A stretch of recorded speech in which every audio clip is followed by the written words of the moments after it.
6월입니다. 이제 전반기가 이제 끝나가고 있지요. 이제 후반기가 이제 시작되어지는 준비하는 그런 시간인데, 여러분 지나간 전반기에 우리가 어떻게 지냈는가, 여러분 믿음 생활을 잘 한번 점검해 보세요. 우리가 이렇게 일상에 분주하고 바쁜 일정들을 쫓아가다 보면 가장 중요한 것, 우리 믿음에 대해서 잘 점검하지 못하고 살아갈 때가 많습니다. 우리에게 믿음만큼 중요한 것이 없는데, 그래서 주님께서 말씀하실 때에 믿음만이 하나님을 기쁘시게 하고 믿음만이 세상을 이기는 힘이라 그렇게 말씀하셨는데, 우리 아까 권사님 기도하신 것처럼 이 폐역하고 이 사악하고 이 교활하고 이런 어두워진 세상 속에서 여러분들이 세상의 빛과 소금의 역할을 감당하면서 하나님의 영광의 역사를 만들어가기 위한 가장 근본적인 힘은 믿음에 있습니다.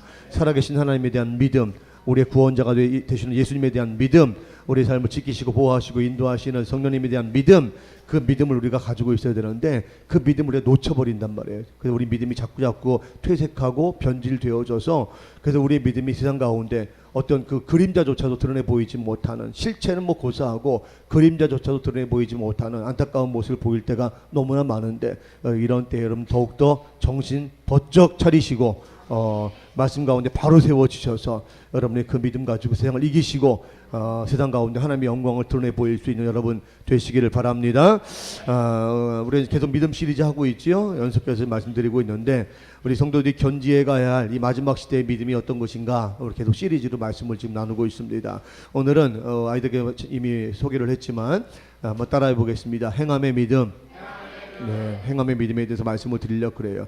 오늘 사도 바울이 로마서 시인을 통해서 소개하고 있는 아브라함은 행함의 믿음이 무엇인지에 대해서 가장 명확하게 자신의 그 삶으로 보여주고 가르쳐준 인물이다, 그렇게 우리가 평가할 수 있을 것입니다.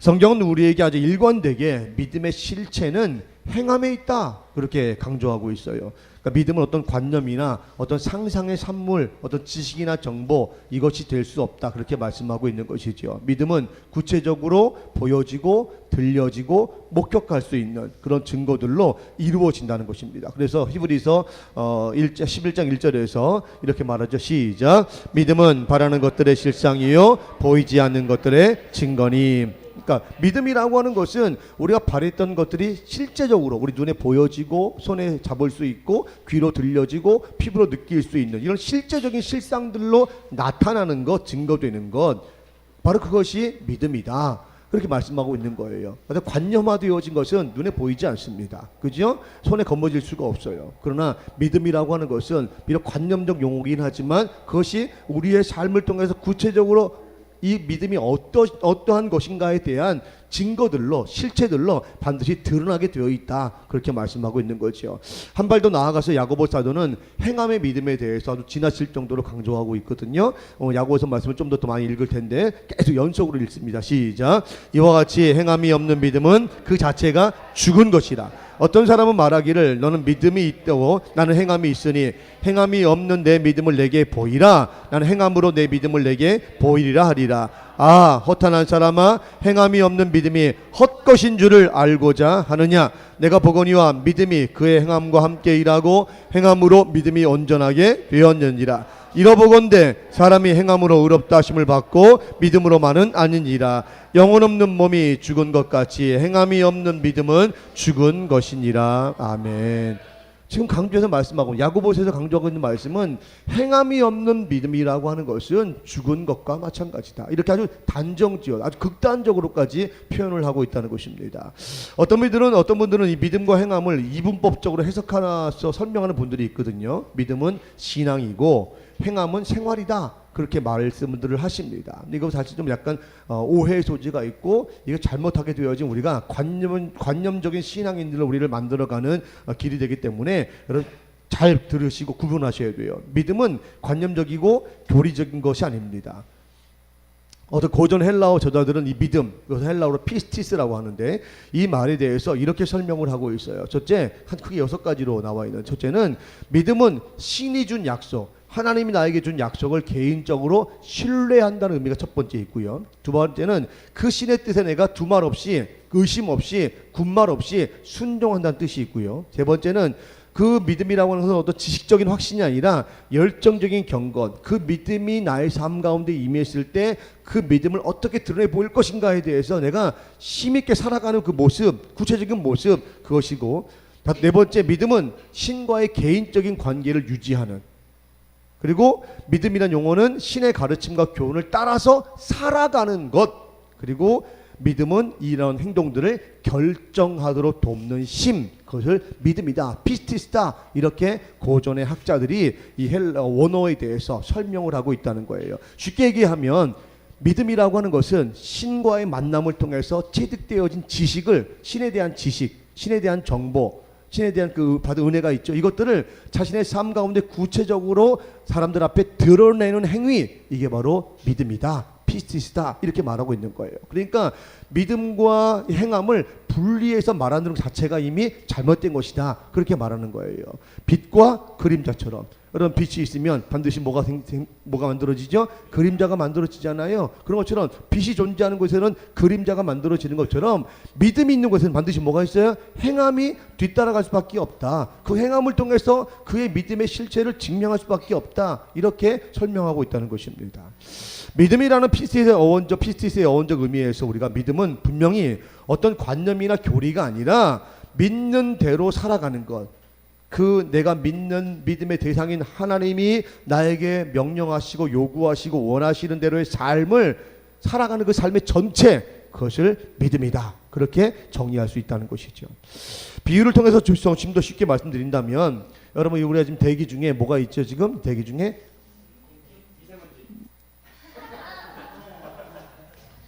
네, 우리 현실이죠. 미세먼지가 있어요. 그러나 우리 공기가 있죠, 공기, 그죠? 충분한 산소가 있다고 이성적으로 믿죠, 여러분들, 그죠? 그러니까 여러분들 아무런 거부감 없이 호흡을 하고 있는 거잖아요. 그런데 충분히 산소가 있다고 이성적으로 믿고 있으면서도, 그렇게 말하면서도 실제로는 호흡을 하지 않는 것, 그거가 마찬가지예요. 그러니까 믿음이 있다고 하면서 행함이 뒤따르지 않는 것은 산소가 있다고 믿으면서도 호흡하지 않는 것과 마찬가지다, 그런 의미예요. 얼마나 어리석고 미련스러운 사람입니까? 이건 말이 앞뒤가 안 맞다는 거죠. 공기가, 산소가 있다고 믿으면 자연스럽게 호흡을 하는 것처럼, 그죠? 누가 뭐라고 하냐, 이거 여러분들 이론적으로 여러분들 호흡하십니까? 내 호흡을 하면 한번 호흡할 때마다 몇 밑방미터의 그런 공기가 내 몸 안에 들어와서 산소가 분해돼 가지고 내 몸이, 여러분 그거 생각하시면서 호흡하시나요? 머리 터질걸요 아마. 그러면, 그죠? 그런 건 아무도 없단 말이죠. 그냥 우리가 믿는 대로 그냥 호흡한다고, 믿는 대로 그냥 믿으니까, 그죠? 믿으니까 호흡하는 행위가 자연스럽게 따라오는 것처럼 믿음이라고 하는 건 그런 것이라는 거예요. 그러니까 이거 분리할 수 있는 문제가 된다 안 된다? 안 된다, 그렇게 말씀하고 있는 것이죠. 믿음이 있다면 반드시 그 믿음에 걸맞는 행함이 뒤따라올 수밖에 없다는 것을 말하고 있는 것입니다. 그러니까 이것을 믿음과 행함을 분리해서 설명하는 것 자체가 잘못됐다, 그렇게 말씀드리는 거예요. 오늘 우리는 사도 바울이 강조하고 있는 행함의 믿음이 하나님으로부터 의롭다고 인정받고 칭찬받을 만한 것이었다는 점에 주목해야 합니다. 믿음과 행함을 이분법적으로 생각해서는 안 되는 또 다른 이유가 있는데, 바로 그것이 바리새인들을 통해서 증명되고 있어요. 바리새인들은 하나님을 향한 믿음을 가르치고 있다고 스스로 자부했지요. 그리고 그래서 자신들의 믿음을 증명할 방법으로 그 율법에 대해서 누구보다도 잘 알고 있다고 자부했던 사람들입니다. 그런데 그 행함에는, 그 믿음의 행함, 하나님을 잘 알고 있었고 믿고 있었고 그 믿음을 증명해 보일 만한 그 구체적인 방법인 율법에 대해서 우리가 정통한 사람들이다, 그렇게 정확히 알고 있었던 사람들이었지만 그 믿음을 근거로 한 행함에는 하나님께로부터 인정받을 만한 의로움이 없었기 때문에 오히려 자신들의 행함으로 말미암아 진노와 책망을 당했다는 것이죠. 사랑하는 성도 여러분, 제가 우리 아이들에게 좀 전에 그런 말씀을 드렸는데, 진정한 행동하는 믿음은 하나님 말씀하실 때에 어떻게 하는 거라고요? 예, 제가 그렇게 하겠습니다, 그렇게 하는 거거든요. 우리 성도들이 그 믿음 생활을 하면서 실패하는 그런 삶을 가만히 들여다보면 성도들이 믿음은 바리새인들처럼 다 알고 있어요. 어떻게 하는 것이 하나님 기쁘시게 하는 것이고 하나님 내가 원하시고 뜻하시는 것이 무엇인지에 대해서 모르는 사람은 거의 없습니다. 초신자들은 좀 모를까?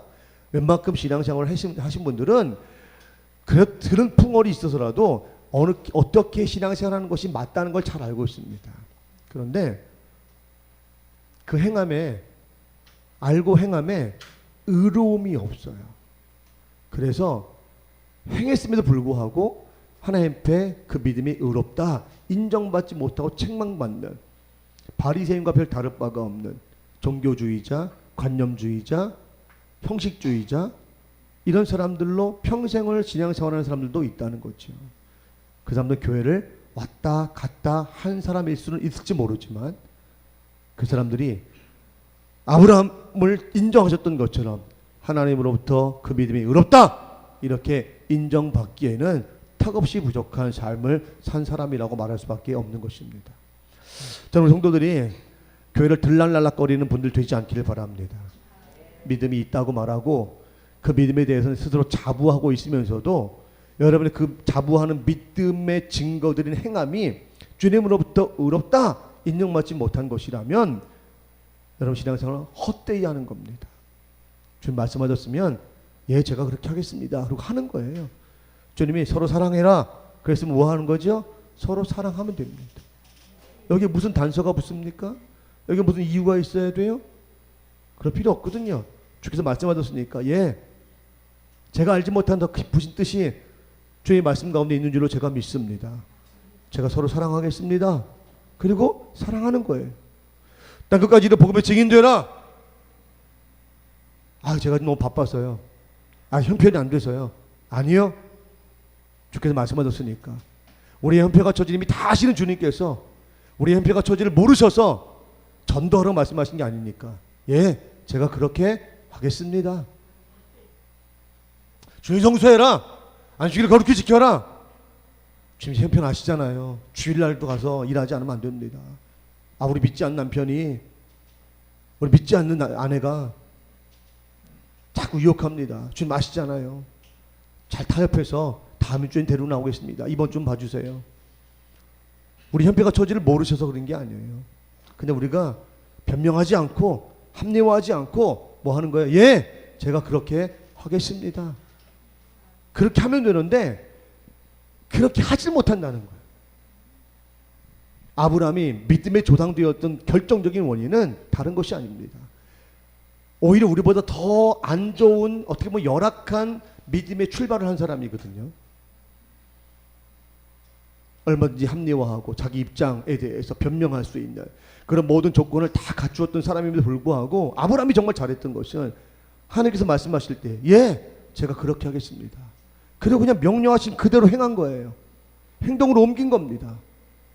그 믿음이 주님으로부터 의롭다 인정받고 믿음의 조상되어지고 그것이 하나의 표본이 되어져서 오늘을 살아가는 우리들에게도 우리도 그렇게 될 수 있다고 하는 분명한 신뢰를 자신감을 줄 수 있는 그런 하나의 증거가 되어진 것이죠. 사랑하는 성도 여러분, 저는 우리 사랑하는 성도들이 하나님 믿는다 그렇게 말하는 것이 믿음의 고백으로만 남아있지 않기를 바랍니다. 여전히 형편과 처지에 따라서 언제든지 변명과 자기 합리화로 바꿀 수 있는 그런 믿음이 되지 않기를 바랍니다. 문제와 사건의 소용돌이 속에서 언제나 요동치고 있는 우리 현재적인 믿음으로는 도저히 하나님을 기쁘시게 할 수 없고 이 패역한 시대를 이길 수도 없다는 분명한 자각을 하면서 이제 우리의 믿음이 위대하신 하나님을 믿는 그 믿음대로 행할 수 있는 이 담대하고 확고하고 진실한 믿음이 되기 위해 아브라함을 통해서 오늘 이 진리를 배울 수 있기를 바랍니다. 첫째, 우리 아이들에게 다 얘기했을 때 여러분 귀 막고 안 들으셨잖아요. 그죠? 다시 한번 들으세요. 들었지만 금세 잊어버렸잖아요. 그러니까 다시 한번 상기하면서 들으세요. 이 기억하고 있는 분들 다시 한번 확신을 가지고 들으시기 바랍니다. 네. 세 가지 경우를 다 얘기했으니까 안 들으면 안 돼요, 여러분들. 이제 첫째는 우리가 이 아브라함 믿음을 통해서 하나님 정말 기뻐하시고 의롭다 인정하신 만한 이 행함의 믿음은 어떤 것이냐? 첫째, 이 믿음은 떠나는 믿음이에요. 따라합시다. 떠남으로 증명되는 믿음. 매우 독특한 경우지만 하나님과 아브라함의 첫 번째 대면은요, 사실 별로 그렇게 유쾌한 대면이 아니었습니다. 하나님께서 아브라함을 딱 처음 만났던 그 창세기 12장에 가보면 하나님께서 다짜고짜 하나님께서 아브라함의 역사, 개인의 역사 속에 쑥 들어오십니다. 사전에 예고하시고 들어오신 것도 아니고 이미 그 배경으로부터 아브라함에 대한 하나님에 대한 그런 은혜의 경험들 그가 나눌 수 있는 그런 상황들을 만들어 놓고 만나신 것이 아니라 갑자기 쑥 들어오셔요. 쑥 들어오셔가지고 첫 번째 하시는 말씀이 뭐냐? 감사해요. 폭탄 맞은 자리를 채워주셔서 쭉 들어오셔가지고 뭐라고 말씀하시냐면 이렇게 말씀하십니다. 야, 너 고향 본토 아비집을 떠나. 다짜고짜 말씀하시는 거 다짜고짜. 낭만적이지 않은, 결코 달콤하지 않은 만남을 시작했습니다. 하나님께서 정말 아브라함을 믿음의 조상으로 세우기 원하셨다면, 그렇게 작정하셨다면 좀 아브라함의 마음을 좀 설레게 한다든지 또 좀 귀를 솔깃하게 할 만한 제안을 하셨어야 했습니다. 먼저 그걸 하셨어야 돼요. 그러나 갑작스럽게 아브라함의 생애에 뛰어들어오신 하나님께서는 이 안전과 풍요가 보장된 그 본토 아비집을 떠나라는 명령으로부터 아브라함을 몰아세우십니다. 그리고 첫 번째 만남을 갖기 시작하신 거예요. 친절하게 상황을 설명하는 것도 아니고 또 차분하게 아브라함의 이해를 구하는 것도 아니고, 야, 이런 이유 때문에 네가 지금 본토 아비집을 떠나야겠다. 이렇게 친절하게, 친절한 금자씨도 있는데 우리 친절한 하나님께서 왜 친절을 안 베푸시고 이렇게 막 몰아붙여서 그냥 무조건 떠나! 이렇게 명령하셨거든요. 떠났으면 좋겠다 이런 것도 아니고 떠나! 그러셨거든요. 갑자기 내 생애 가운데 찾아오셔가지고 떠나라고 하시는 주의 말씀을 들을 때에 아브라함의 마음이 어땠을까요? 한번 생각해 보셨어요? 아브라함이니까 그렇게 했겠지. 그게 아니라 잘 생각해 보시라고요. 고약한 성질머리를 버리지 못한 저와 여러분이었다면 왜 기분 나쁘십니까? 그러니까 여러분을 빼드릴게요.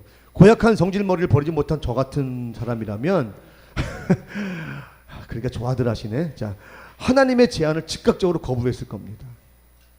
아니, 그럴 수 없어요. 제가 75년을 몸담아 살아왔던 삶의 터전이거든요. 아니, 갑자기 들어오셔가지고 무슨 말씀이세요 지금 이게. 이런 무례가 어디 있습니까? 아무리 하나님이시라도 아마 우리 저는 저 같으면 그랬을 거란 말이죠. 좀 제가 이해할 수 있는 좀 말씀을 하시면 안 됩니까? 하나님이면 답니까? 막 그랬을지도 몰라요. 그래, 아브라함은 이 도무지 친절하지도 않고 낭만적이지도 않은 하나님의 제안을 그냥 넙죽 받아들입니다. 어떤 사람들은 아브라함이 하나님의 제안을 받아들인 것이 그 이후에 나오는 어떤 거창한 결말 때문이었다고 말하기도 합니다. 하지만 우리가 분명히 알아야 할 것은 아브라함이 하나님으로부터 이러한 제안을 받았던 때는 우리처럼 우리가 지금 하나님을 알고 있는 충분한 지식과 경험을 가지고 있었던 그런 상황이 아니었습니다. 아브라함은 여전히 그때 아브람이었습니다. 무슨 말이죠? 아브라함은 그의 아버지와 조상들이 털을 닦고 살아온 메소포타미아의 문명과 종교에 영향을 받고 살고 있었던 사람이었다, 그런 얘기입니다. 노아의 홍수 이후 세상에 하나님을 알지 못하는 문화가 맹위를 떨치고 있었는데, 특히 아브라함의 고향인 갈대아 우르에는 고대 정치, 경제, 사회, 문화의 중심지라 할 수도 있는 이 메소포타미아의 한 도시 성읍이 바로 갈대아 우르였습니다. 이곳에는 주로 달숭배가 유행했고요. 상거래의 중심지라는 특성으로 인해서 주변에 많은 우상들이 수입되었던 곳이기도 합니다. 이러한 배경 때문에 자연스럽게 우상 숭배와 우상 제조자들이 성행하게 되었던 것이지요. 아브라함의 아버지 데라와 그의 가족들도 그래서 이 우상의 영향권 아래에 있었다고 하는 것입니다. 이러한 사실에 대해서 여호수아서 24장 2절은 이렇게 증언하고 있습니다. 제가 아마 없을 거예요. 제가 읽어드릴게요. 여호수아가 모든 백성에게 이르되 이스라엘의 하나님 여호와께서 이같이 말씀하시기를 옛적에 너희의 조상들 곧 아브라함의 아버지 나홀의 아버지 데라가 강 저쪽에 거주하며 다른 신들을 섬겼으나, 이게 바로 아브라함이 하나님을 처음 만났던 상황에 대한 회고입니다. 그러니까 지금 아브라함이 하나님께서 본토 아비집을 떠나라 그렇게 말씀하시는 자신 인생 가운데 친절하지 않은 모습으로 불쑥 뛰어 들어오셔가지고 아브라함에게 떠남을 말씀하셨던, 명령하셨던 그 상황은 아브라함이 그 하나님에 대한 어떤 지식과 정보도 가지고 있지 못했던 상황, 바로 그 상황에서 제안을 받은 거예요. 데라도 아브라함도 하나님을 유일하신 여호와로 섬기기에는 너무나 많은 장애물이 존재했던 상황이라는 것입니다. 이러한 배경을 가지고 75년이라는 인생의 절반 이상을 산 아브라함에게 어느 날 갑자기 하나님이 나타나서 자신에게 삶의 그 터전을 떠나라고 했을 때 그 제안을 아무런 거부감이 없이 넙죽 받아들인다고 생각하는 것 자체가 이상한 일입니다. 그런데 놀랍게도 아브라함은 그 이상한 일을 직접 행한 사람이라고 성경은 말씀하고 있다는 것이죠. 아브라함은 떠날 수 없는, 떠나기에는 충분한 이유가 없는, 아니 떠날 필요를 전혀 느끼지 못하는 상황 속에서 떠나는 행함을 보여주었던 것입니다. 아브라함은 삶의 터전을 떠나라는 하나님의 제안을 받아들인 과정에서 인간적인 고민을 하거나 현실적인 문제들을 앞세워서 주저하고 머뭇거리는 모습을 전혀 보이고 있지 않습니다. 마치 오래전부터 마음에 정함이 있었던 사람인 것처럼 아니 오래전부터 하나님으로부터 이런 제안을 받고 마음의 충분을 충분히 한 사람처럼 그 삶의 한순간에 그 삶의 자리를 털고 일어나 미지의 땅 가나안으로 발걸음을 옮긴 사람, 그게 바로 아브라함이었습니다. 사랑하는 성도 여러분, 이처럼 믿음으로 행하는 행함은 우리가 알지 못하는 하나님의 계획에 동의하고 주저없이 떠나는 데서 증명되는 것입니다. 인간의 생각이나 뜻이나 바람이 어떤 선택의 결정권을 갖는 것이 아닙니다. 하나님이 떠나라고 하시면 뒤도 돌아보지 않고 떠나는 것이 행함의 믿음입니다. 인간의 눈에는 갈대아 우르가 현실적으로는 경제에 도움이 되는 것 같고 또 안정적으로도 인정적으로도 평안함을 제공해 줄지는 몰라도 인간이 미처 알 수 없는 하나님의 선하신 뜻이 떠남을 결정하신 것이라면 하나님의 계획을 믿고 떠나는 것입니다. 하나님께서 우리에게 떠나라고 하실 때에는 그만한 이유가 있기 때문입니다. 지금 당장 손해가 되는 것 같아도 나중엔 분명 가장 좋은 것으로 갚으실 하나님을 믿고 떠나는 것입니다. 좋으신 하나님께서 우리에게 유익한 일이 아니라면 우리가 그토록 머물기 원하는 그 자리를 떠나라고 하시겠습니까? 무언가 선하고 의로우신 하나님이 보시기에 우리에게 유익하지 않은 것이기 때문에 떠나라는 것입니다. 지금은 평안한 것 같지만 그곳에 계속 머물면 피할 길 없는 고난을 당할 것이기 때문에 떠나라는 것입니다. 지금은 이익이 나는 것 같지만 그곳에 계속 머물면 더 큰 손해를 볼 수 있기 때문에 떠나라는 것입니다. 지금은 살 것 같지만 그곳에 계속 머물면 결국에는 죽게 되기 때문에 떠나라는 것입니다. 그러므로 사랑하는 성도 여러분, 지금 우리가 발붙여 살아가는 삶의 터전, 삶의 현장을 믿음의 눈으로 좀 보시기 바랍니다. 인간의 눈이 아니라 인정적인 관계의 눈이 아니라 믿음의 눈, 하나님 내 인생 전체를 조명하시고 내 인생 전체를 설계하신 그 주님께서 바라보시는 그 하나님의 눈으로, 그 믿음의 눈으로 내 삶의 자리를 보시기 바랍니다. 이런저런 이유로 내 마음을 빼앗기고 하나님의 뜻에 집중하지 못하게 하는 자리가 서 있다면 그 자리를 떠나야 합니다. 여전히 핑계를 앞세우고 자기 입장을 변론하면서 머뭇거리게 되면 미래적인 축복은 고사하고 다가올 환난조차 피할 수 없게 됩니다. 여러분 창세기 19장에 보면 이런 이야기 나오죠. 하나님께서 롯에게 아브라함을 통해서 롯과 아브라함을 통해서 말씀하셨죠. 소돔과 고모라 성을 떠나라 그랬습니다. 그 땅은 내가 불로 심판할 것이다. 그래서 롯이 나가서 그 딸들과 결혼한 사위들에게 말했습니다. 야, 하나님께서 이 성을 멸하실 테니까 너희는 일어나서 이곳을 떠나자. 그렇게 말을 했습니다. 그때 그 떠나라고 하시는 하나님의 말씀을 전하는 롯의 그 말을 들은 이 사위들이 어떻게 반응을 했느냐.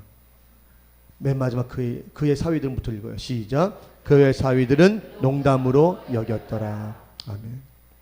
결국 그 농담으로 여겼던, 그래서 그 소돔과 고모라, 인간의 눈에 보기엔 너무나 살기 좋았던, 모든 쾌락을 만족시켜 줄 만한, 하나님 없이도 살 수 있다고 생각했던 그 좋은 땅, 그 기름진 땅, 그 소돔과 고모라에 하나님의 책망과 진노의 불이 임함으로 그들은 그 자리에서 흔적도 없이 사라져버리는 자들이 되었다는 것이죠. 떠나라고 말씀하셨을 때 믿음의 눈을 바라보고 가지고 그 삶의 현장을 한 번만이라도 바라봤다면 그들은 떠날 수 있었을 것이고, 떠났다면 그들 생명을 부지하는 자가 되어져서 이스라엘 역사 가운데 이 불행의 역사를 만드는 그 일에 어떻든 관여하는 자가 되지 않았을 겁니다. 사위들이 함께 나갔다면 그 두 딸들이 롯과 동침함으로 인해서 이스라엘 평생의 눈에 가시거리인 그 모압과 암몬 조석을 만들었겠습니까? 그러므로 사랑하는 성도 여러분, 지금 우리가 발붙여 살아가는 삶의 터전을 잘 믿음의 눈으로 바라보시기 바랍니다. 하나님께서 떠나라 하시면 우리는 그냥 떠나는 것입니다. 하나님께서 가장 선한 길로 인도하시는 믿고 눈에 보이지 않는 그 길을 따라 떠나는 것입니다. 이것이 행함으로의 믿음입니다. 여러분 지금 삶의 자리가 어떻습니까? 혹시 미움과 시기와 다툼과 질투로 가득한 자리에 있지 않습니까? 불신앙의 구조로 가득한 삶의 자리에 있지 않습니까? 불충함과 불성실함의 자리에 지금 서 있지 않습니까? 그 자리에 있다면 변명하지 마세요. 핑계하지 마세요. 제가 지금 이런 이유 때문에 이 자리를 내가 떠나지 못하고 있습니다. 어쩔 수 없는 거 주님 아시잖아요. 우리가 핑계하지 말고, 주님 우리에게 유익하지 않은 자리인 줄 알고 떠나라고 말씀하시니까 제가 떠나겠습니다. 불신앙의 자리에서 떠나서 신앙의 자리로, 미워하던 자리를 떠나서 사랑의 자리로, 불충했던 자리를 떠나서 충성의 자리로 떠나시길 바랍니다. 여전히 머뭇거리면서 내 형편 아시잖아요. 내 상황 아시잖아요. 주님, 조금만 더 봐주세요.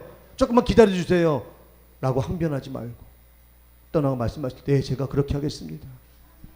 그렇게 떠나면 여러분 염려, 걱정하고 두려워하는 그 삶의 모든 문제를 주님께서 해결해 주시고 여러분의 삶의 자리를 평탄의 길로, 행복의 길로, 축복의 길로, 승리의 길로 인도하실 줄로 믿습니다. 둘째, 아브라함의 믿음은 의롭다 인정만 받은 행함의 믿음이었는데 그 믿음은 무엇으로 증명되었느냐? 기다림으로 증명되었다는 것. 아브라함의 믿음이 의롭다 인정함을 받을 수 있었던 이유는 그의 믿음이 바랄 수 없는 것을 바라는 행위에 있었기 때문이었다고 기록하고 있습니다. 바랄 수 없는 것을 바랐다는 말은 무슨 의미지요? 우리가 이미 알고 있는 말대로 아브라함은 갈대아우를 떠나면서 하나님으로부터 하늘의 별처럼 바닷가의 모래처럼 그렇게 번성할 후손에 대한 약속을 받았습니다. 그런데 그 약속은 아브라함의 기대처럼 빨리 이루어지지 않았거든요. 오히려 아브라함이 자식을 낳을 수 있는 모든 가능성이 완전히 차단된 상태에 이르기까지도 이루어지지 않았습니다. 이제 아브라함의 나이가 99세가 되었고 사라도 경수가 끊어져서 임신할 모든 가능성이 완전히 사라진 상태가 되었습니다. 아브라함이 자식을 낳아 기른다는 것은 바랄 수 없는 것을 바라는 것과 마찬가지로 취급되기에 분명한 일이 됐습니다. 신실하신 하나님의 약속은 성취되지 않았고 지연되었을 뿐만 아니라 사실상 그 약속은 물거품처럼 되어졌습니다. 그래서 아브라함은 하나님의 약속이 성취되어져 가는 이 기다림의 과정에서 몇 가지 실수를 했습니다. 그럼 다 알고 계시죠? 그렇죠? 자신의 몸종이었던 엘리에셀을 통해서 자신의 상속자로 세우려고 했던 일이라든지 또 하가를 통해서 이스마엘을 얻고 그 이스마엘을 자신의 후손으로 삼으려고 했던 인간적인 몇 가지 실수를 했습니다. 이 기다림의 과정 속에서. 물론 우리는 이런 아브라함의 실수에 대해서 얼마든지 이해해 줄 수가 있습니다. 왜냐하면 하나님께서 아브라함에게 약속을 주시고 약속을 성취하시는 과정에 대해서 명확한 가이드라인을 정해주지 않으셨다는 것을 우리가 알고 있기 때문입니다.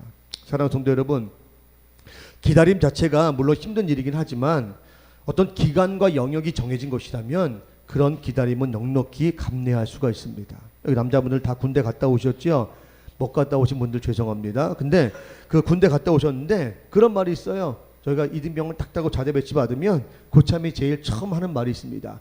국방부 시계가 돌아가냐? 그렇게 얘기를 합니다. 우리 정종인 중위도 그런 얘기 후배들에게 많이 했지요. 신참들에게. 그죠? 본인도 아마 그런 얘기 들었을걸요? 근데 벌써 제대하고 결혼해서 애까지 낳았잖아요. 그죠? 우리가 국방부 시계는 돌아가지 않는다. 그렇게 말해도 정해진 복무기간이 끝나면 누구든 전역하는 기쁨을 맛보는 거죠. 만약에 군대 갔는데 너 언제 제대할지 몰라. 그러면 군대 생활이 아마 정말 미칠 겁니다. 그죠? 위에 동네 애들은 지금 전역이 기약되지 않는 그런 군대 생활 하잖아요. 그죠? 막 10년, 15년 막 이렇게 하잖아요. 무슨 사건만 터지면 그냥 계속 제대가 연기되고 막 그런다 그러더라고요. 탈북자들 얘기 들어보니까. 근데 우리는 전쟁이 나도 2년 반이면 다 제대합니다. 그죠? 요즘은 2년이면 딱 다 제대한단 말이에요. 기다림의 끝이 있으면 가이드라인이 정해져 있으면요 10년이라도 기다릴 수 있는 거예요. 근데 기다림의 끝이 언제인지 알 수 없을 때 사람들은 아주 작은 문제와 사건 앞에서도 지치게 되어지고 절망의 끝에서 꿈조차 내려놓게 되는 것입니다. 요즘 안타까운 얘기지만 우리 젊은이들이 느끼는 감정이 이런 것이 아니겠습니까? 고생 끝에 낙이 온다. 우리 선배들이 다 그렇게 얘기해서 그 말을 믿고 살아왔는데 그 고생 끝에 낙이 언제 올지 모르는 이런 두려움, 염려, 근심, 걱정 여기에 휩싸여 살아가는 것이 오늘날의 젊은이들이잖아요. 그래서 이 젊은이들이 열정과 패기가 꺾여가지고 그렇게 낙심하며 살고 있지 않습니까? 평생 흙수저의 테두리를 벗어날 수 없을지도 모른다는 절망감이 이 젊은이들의 꿈을 갉아먹고 있는 거죠. 어떻게 보면 아브라함은 우리가 직면한 그런 현실적인 조건보다도 더 열악한 조건 속에서 하나님의 약속을 받은 사람입니다. 아브라함은 이미 75세의 나이였어요. 우리 젊은이들은 젊다고 하는 뭐 하나도 있지요. 75세 중늙은이었습니다. 고향이 아닌 타향살이가 시작된 거예요. 그 나이에. 든든한 후원자였던 아버지도 이미 세상을 떠났습니다. 자신을 둘러싸고 있는 악조건 그리고 기약이 없는 기다림.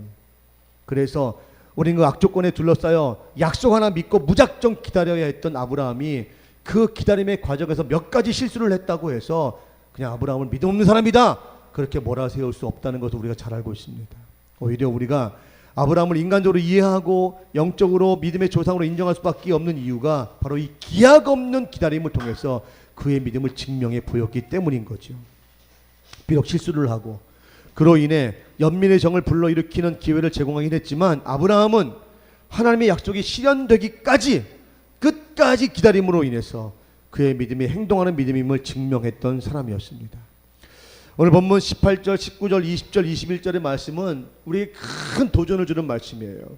한번 18절부터 다시 한번 읽습니다. 시작. 아브라함이 바랄 수 없는 중에 바라고 믿었으니 이는 내 후손이 이 같으리라 하신 말씀대로 많은 민족의 조상이 되게 하려 하심이라. 그가 100세나 되어 자기 몸이 죽은 것 같고 사라의 태가 죽은 것 같음을 알고도 믿음이 약하여지지 아니하고 믿음이 없어 하나님의 약속을 의심하지 않고 믿음으로 견고하여져서 하나님께 영광을 돌리며 약속하신 그것을 또한 능히 이루실 줄을 확신하였으니 아멘. 아멘. 기약이 없는 기다림 속에 살고 있었던 그 아브라함이 그 기다림의 과정 속에서 보여준 그의 모습은 우리처럼 절망하는, 우리처럼 낙심하는, 우리처럼 중도 포기하는 그런 모습이 아니었다는 거예요. 비록 몇 번의 실수는 했지만 그러나 그는 나에게 행하신 하나님의 그 약속의 말씀을 굳게 믿고 그 실수를 딛고 일어서서 그 약속이 성취되는 그날까지 그 믿음을 조금도 흔들림이 없이 지켰다는 사실을 로마서에서 분명히 말씀하고 있습니다. 사랑하는 성도 여러분, 이것이 행함이 있는 믿음의 사람이 살아가는 자기 증명의 방식입니다. 언제 이루어질지 모르는 기약 없는 기다림 중에 있지만 그 기다림 중에 속에서 약하여지거나 중도 포기하거나 좌절하여 뒤로 물러서지 않고 오히려 더욱 견고해지고 더욱 강해지고 더욱 성숙해지는 것, 그것이 자신의 믿음이 행하는 믿음임을 증명하는 성도의 올바른 모습이죠. 시편 37편 7절의 말씀은 이렇습니다. 함께 읽습니다. 시작. 여호와 앞에 잠잠하고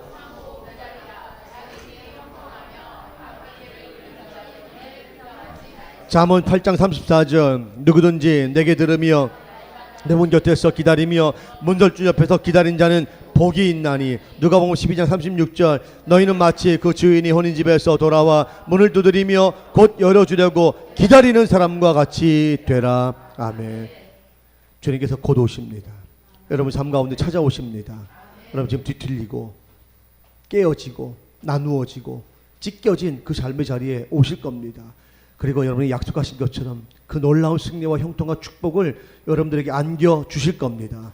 조금 힘들다고, 좀 어렵다고, 조금 다툼이 있다고, 조금 버겁다고 여러분 중도 포기하고 그 지금까지 왔던 길을 돌이켜서 다시 옛생활로 돌아가는, 믿음 없는 자리로 돌아가는 어리석은 자가 되지 않기를 바랍니다. 끝까지 그 약속이 성취되는 그날까지 기다릴 수 있는 그 인내의 믿음이 여러분의 있기를 주의 이름으로 축원합니다. 마지막 세 번째로 아브라함의 믿음은 행하는 믿음이었고 그 행하는 믿음은 의롭다 인정받았는데 그 믿음은 무엇으로 증명되었느냐? 바로 드림으로 증명되었습니다. 아브라함의 믿음이 행하는 믿음이었음을 증명하는 또 하나의 결정적인 사건이 하나 있었죠. 그것은 바로 자신의 독생자 이삭을 제단의 제물로 기꺼이 드린 사건이었습니다. 아브라함의 이 행위는 독생자 예수님을 온 인류의 희생제물로 드린 십자가의 은총을 예표하는 사건이 되었습니다. 아브라함은 그 하나님의 약속 곧 그의 후손을 하늘의 별처럼 바닷가의 모래처럼 왕성하게 하실 것이라는 약속이 성취될 것임을 믿는 믿음을 그 독생자를 드리는 행위를 통해서 증명해 보였습니다. 사실 독생자를 제물로 드린다면 하나님의 약속은 아무런 의미도 갖지 못하게 되는 건 아니겠습니까? 큰아들을 대신할 만한 둘째 아들, 셋째 아들이 있는 것도 아니고 자신의 죽을 몸에서 살아온 유일한 아들을 제물로 드린다고 하는 것은 하나님의 약속이 실패하는 것임을 의미하는 것이기도 했습니다. 그럼에도 불구하고 아브라함은 하나님의 약속을 믿는 믿음으로 이삭을 제물로 드리는 결단을 실행했습니다. 그 무엇도 불가능한 나이 100세에 얻은 이 이삭을 얻게 하신 하나님께서 그 이상의 더 놀라운 기적도 행하실 것이라고 하는 믿음을 아브라함은 가지고 있었던 것이죠.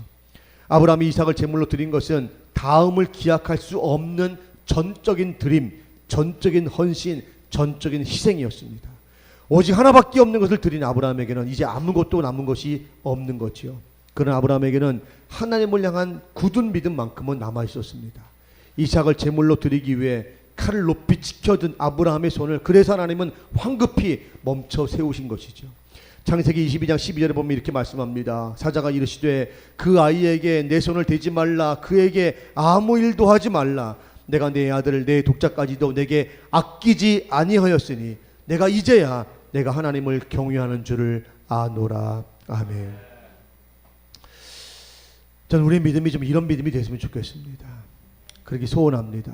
그렇게 기도합니다. 하나님, 주님께서 저희의 믿음을 보시면서 내가 나를 경외하는 줄을 너의 그 행하는 믿음을 통해서 내가 인정할 수밖에 없겠구나. 그렇게 말씀하실 수 있는 그런 믿음, 그 믿음의 소유자가 저와 여러분 되어지기를 바랍니다. 아브라함이 자신의 힘으로 지켜내려고 했던 그 아들의 생명, 그 가장 귀한 것을 하나님께 드리고자 했을 때 이제 하나님은 당신의 권능과 자비로 그 아브라함이 정말 목숨 걸고 지키려고 했던 그 가장 귀한 그 이삭의 생명을 하나님이 직접 지켜주셨던 것입니다. 아브라함이 가장 귀한 것을 드리려는 행함의 믿음을 드러내 보이자 하나님은 가장 귀한 것들을 아브라함에게 쏟아부어 주시기 시작했습니다. 아브라함은 자신의 가장 귀한 것을 믿음으로 드림으로써 하나님으로부터 더 많은 것들을 풍성하게 공급받는 축복의 주인공이 된 것이지요. 사랑하는 성도 여러분, 행함의 믿음은 이처럼 하나님 앞에 자기 자신을 그리고 자기가 가장 귀중하게 생각했던 것조차도 기꺼이 내어놓는 드림을 통해서 증명되는 것입니다. 그리고 그 증명은 하나님으로부터 모든 것을 공급받는 축복의 문을 열게 되는 첫 시작이 되는 것이지요. 사랑하는 성도 여러분, 그래서 우리 성도들이 늘 잊지 말고 기억해야 할 것이 있는데 우리가 받은 모든 것이 하나님으로부터 왔다는 사실입니다. 그것은 아멘을 크게 하셔야 되는데 아멘을 너무 작게 하셔서 하나님이 섭섭해 하실 것 같아서 다시 한번 기회를 드리겠습니다. 여러분, 하나님 마음을 섭섭하게 해서는 안 되잖아요. 그죠? 우리가 평생 잊지 말고 살아야 돼요. 여러분, 누구도 어느 누구도, 저도 여러분도, 부자도 가난한 사람도 똑똑한 사람도 못난 사람도 믿음이 없는 사람도 있는 사람도 이거 분명하게 기억하고 여러분들 그 고백해야 할 것이 있는데 우리가 누리는 이 모든 것들이 다 하나님으로부터 온 것입니다. 여러분이 여러분 스스로 취한 것이 무엇입니까? 여러분, 이 땅의 모든 삶의 자원들을 얻기 위해서 시작되는 그 생명, 그 생명도 여러분의 것이었습니까? 여러분 노력해서 얻은 것입니까? 애써서 얻은 것입니까? 값을 주고 산 것입니까? 아니에요.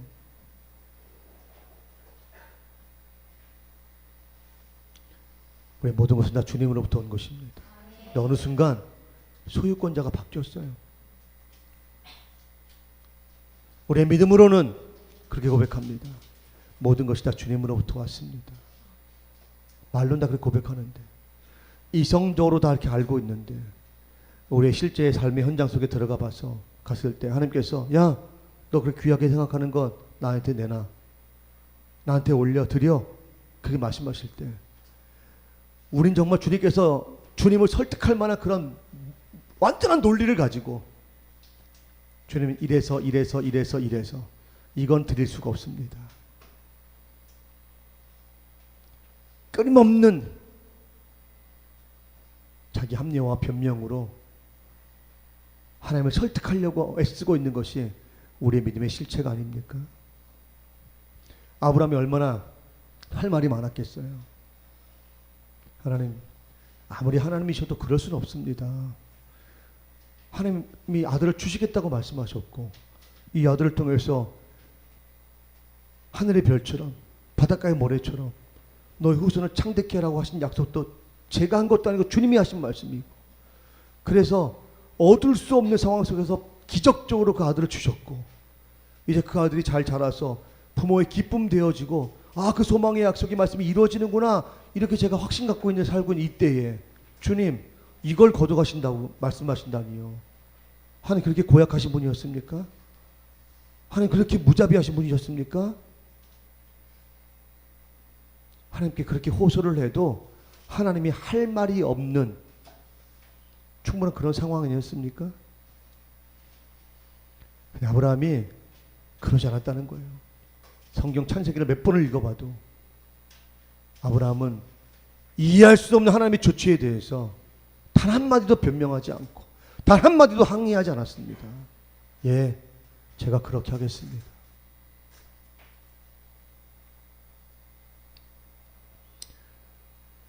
내가 받아들이는 모든 것이 다 하나님의 소유권, 소유 안에 있는 것임을 믿음으로 고백했기 때문에. 그래서 동방의 욥, 의인이었던 욥도 그렇게 고백했죠. 주신 이도 하나님이시, 취하신 분도 하나님이시라. 이게 진정한 믿음을 행함으로 드러내 보이는 사람들의 모습인 거죠. 그럼 우리가 얼마나 많이 우리가 가지고 있는 것들을 내 것이라고 주장하면서 이 소유권의 문제 때문에 우리가 불신앙의 자리에 자기가 뛰어든지도 모르고 살아가는 사람들이 얼마나 많습니까? 여러분, 생명 주님의 것입니다. 또 대답을 희미하게 하셔서 주님 매우 안타까워하시고 속상해하실까 봐 다시 한번 기회를 드립니다. 여러분의 생명도, 저와 여러분 생명도 주님의 것입니다. 주님이 오라 하시면 가야 됩니다. 우리가 주님이 살라 하시니까 사는 거예요. 여러분의 건강도 주님의 것입니다. 여러분 사업장도 주님의 것입니다. 여러분 일터도 주님의 것입니다. 여러분 자녀도 주님의 것입니다. 여러분 지식과 정보도 주님의 것입니다. 주님이 내게 주시지 않은 것이 하나도 없습니다. 이 소유권 여러분 인정하셔야 돼요. 근데 우리가 어느 순간 그 소유권을 내 앞으로 다 등기 이전해 놓고 하나님 이건 못 건듭니다. 하나님 아무리 하나님이셔도 이건 건들지 못합니다. 제 건 줄 아시잖아요. 왜 이걸 요구하십니까? 그러니까 내 마음대로 사는 거예요. 믿음이 있다고 말하면서도 내 뜻대로 살아가는 겁니다. 하나님께서 아브라함에게 주셨던 놀라운 복을 여러분에게도 동일하게 주시기 원하십니다. 그 복을 받아 누리시길 주의 이름으로 축원합니다. 그러나 그 복을 받아 누리려면 여러분들이 해야 할 일이 있습니다. 하나님 앞에 드러내 보여야 할 믿음이 있다는 것입니다. 그 바로 아브라함이 보였던 믿음, 가장 귀한 것, 자신의 생명같이 여겼던 그 이삭조차도 하나님께서 내놓으라 말씀하실 때에 주저하지 않고 머뭇거리지 않고 그 소유권을 인정할 수 앞에 내놓았던 것처럼 그 드림의 믿음, 그 드림을 말로만이 아니라 생색내기가 아니라 전폭적으로 온전히 믿음으로 내어드리는 행위, 그 행위를 통해서 인정받으시고 그 인정함 속에서 결과로 여러분 삶 가운데 그토록 원하는, 여러분 세상에서 그토록 원하는 좋은 것들을 받아 누리실 수 있는 여러분 되시기를 바랍니다.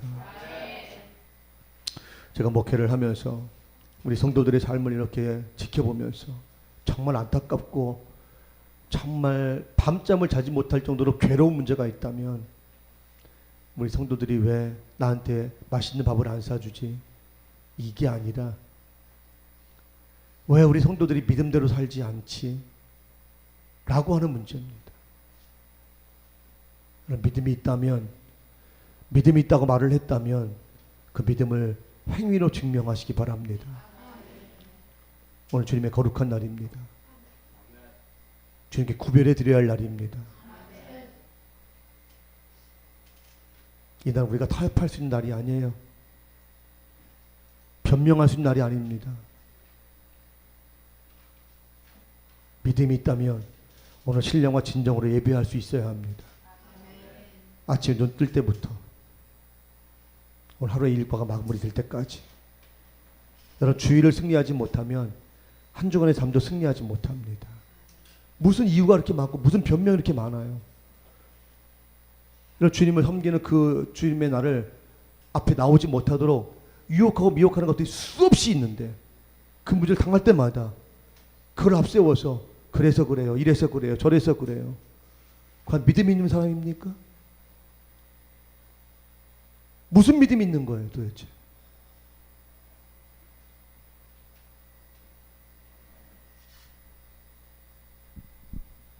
그러면서 아브라함과 같은 복을 받기는 원해요. 하나님 좋으신 분이거든요. 또 아멘을 적게 함으로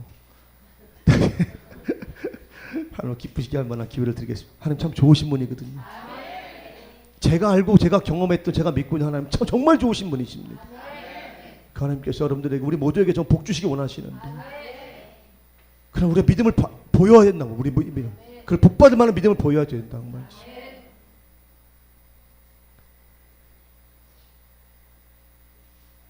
예, 제가 그렇게 하겠습니다. 주님께서 원하시는 것이라면 제가 그렇게 하겠습니다. 이제 변명 앞세우지 않고 내 상황과 처지 주님께 이해해달라고 원하지 않고 제가 믿음으로 그렇게 하겠습니다. 그 하나님께서 여러분이 걱정하고 염려하고 두려워하는 문제들 하나님 해결해 주시는 겁니다. 인간적인 생각들을 좀 내려놓으세요. 여러분이 경험하고 여러분들이 알고 있는 것이 얼마나 좋겠습니까? 여러분을 향한 하나님의 계획과 하나님의 뜻보다 더 선하겠습니까? 더 완벽하겠습니까? 더 온전하겠습니까? 그렇지 않아요. 하나님만이 온전하시고 하나님만이 완전하신 겁니다. 하나님께 다 맡겨드리고 믿음을 행하시면 됩니다. 막힌 길을 하나님께서 열어주실 겁니다. 닫힌 문들을 열어주실 겁니다. 꼬여있는 문제를 풀어주실 겁니다. 기도하겠습니다. 하나님, 아브라함은 주님 말씀하실 때 예, 제가 그렇게 하겠습니다. 도저히 떠날 수 없는 자리, 도저히 기다릴 수 없는 상황, 도저히 드릴 수 없는 문제, 그러나 그 모든 문제 앞에서 아브라함은 결단하고 믿음으로 행했습니다. 그 행함의 믿음이 의롭다 인정을 받았고 그는 결국 믿음의 조상이 되었습니다. 하나님, 우리 주님께서 우리 오늘을 사랑하는 성도들에게도 이런 은혜를 주시기 원하시는데, 이런 축복을 주시기 원하시는데, 이런 승리를 주시기 원하시는데, 우리가 믿음을 드러내 보이지 못함으로, 이 믿음을 행함으로 증명하지 못함으로, 우리의 믿음이 아직도 관념적이고 우리의 믿음이 아직도 입술만의 믿음이므로 이런 복을 눈앞에서 놓쳐버리는 안타까운 그런 성도들이 너무나 많습니다. 주님, 바라기는 우리 사랑하는 성도들이 그 믿음에 잘못되어진 믿음, 형식적이고 관습화되어진 지성적이고 지적인 학문적인 믿음의 자리에서 관념적인 자리를 떠나서 행함으로 그 믿음을 증명하는 자리로 옮길 수 있도록 도와주시옵소서. 저들도 그래서 하나님의 허락하신 놀라운 복을 마음껏 받아 누릴 수 있도록 축복하여 주옵소서. 축복을 흘러넘치게 할 수 있는 기적의 주인공들로 살게 하여 주옵소서. 감사하며 예수님의 이름으로 기도하옵나이다. 아멘.